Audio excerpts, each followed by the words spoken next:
भाई दूसरी बात यह है कि धरना प्रदर्शन का ये आज 24वां दिन है। जिला मुख्यालय के दरवाजे पे धरना चल रहा है। बड़ा शर्मिंदगी की बात है कि जिला प्रशासन के दरवाजे पर धरना अगर चल रहा है और जिला प्रशासन इसका ध्यान नहीं दिया तो बहुत ही निंदनीय कृत्य है। मैं एक पार्टी का जिलाध्यक्ष होने के नाते खुद शर्मिंदा हो रहा हूँ कि जिस जिले का जिलाध्यक्ष इस तरीके की रवैया बनाए, उस जिले के निवासी तो और ज़्यादा शर्मिंदा के पात्र हो गए। तो जिला अध्यक्ष महोदय के कृत्य से हम लोग शर्मिंदित हो रहे हैं जो कृत्य कर रहे हैं। रही बात यह कि झारखंड से हमारे सिंगरौली में रामगढ़ से छाई आती है और जिसका मिक्सिंग का काम गोरबी, सिंगरौली, बरगमा, गोंदवाली में धड़क्के से चल रहा है। जिला मुख्यालय से 25 किलोमीटर के अंदर की दूरी का ये खेल चल रहा है। तो जब जिला प्रशासन अपने आंख के सामने का कचरा नहीं देख सकता तो दूर की क्या देखेगा, उम्मीद करना व्यर्थ है।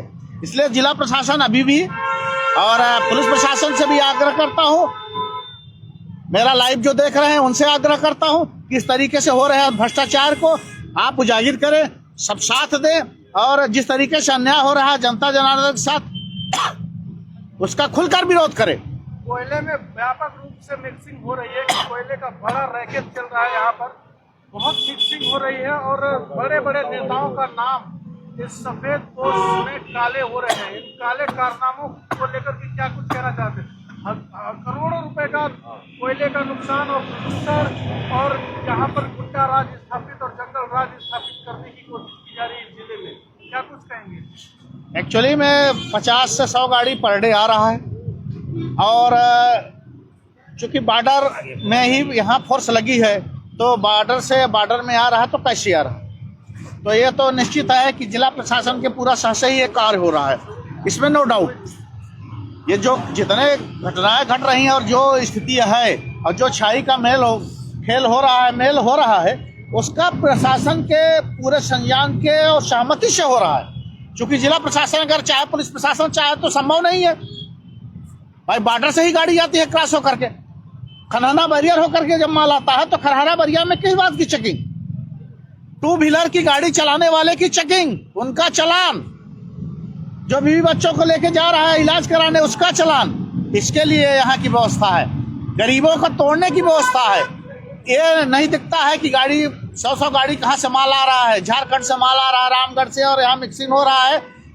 वो तो खरबों का खेल, महीने का खरबों का खेल चल रहा है। लोग माले माल हो रहे हैं तो क्या लेना देना सिंगरौली से, यहाँ तो कमाने के लिए खाली आए हैं। और एक चीज और था, आरटीओ में चेकिंग पर बंद कर दी गई है, लेकिन कई ट्रांसपोर्टरों ने मैसेज करके जानकारी दी है कि अवैध रूप से वसूली चल रही है, गुंडा राज स्थापित है जिले में, क्या कुछ कहेंगे? ये तो जो पुराने लोग थे वो आज भी हैं, वसूली जो चल रही थी आज भी चल रही है।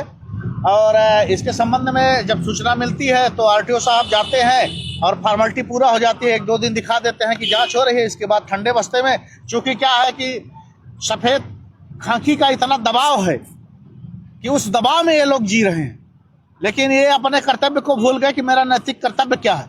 इनको अपने कर्तव्य का पालन करना चाहिए पर किंतु कर नहीं रहे हैं। तो सफेद खाकी में इतने दबाव में चल रहे हैं। अरे आप नौकरी कर रहे हो, सत्ता किसी की रहेगी, कल नहीं रहेगी, तो आपको तो काम करना चाहिए और आप उसी के लिए हो। आप भी एक किसान के बेटे हो और सबका परिवार जो है नौकरी में नहीं आ सकता है कि आप कलेक्टर हो गए तो आपका पूरा परिवार खानदान कलेक्टर हो जाएगा। कल आपका भी परिवार का लड़का इसी तरीके से रोजगार होगा जिस तरीके से सिंगरौली के लोग हैं। बिल्कुल बिल्कुल। और इसी तरह से आज सिंगरौली जिले के कलेक्टर के हाथ में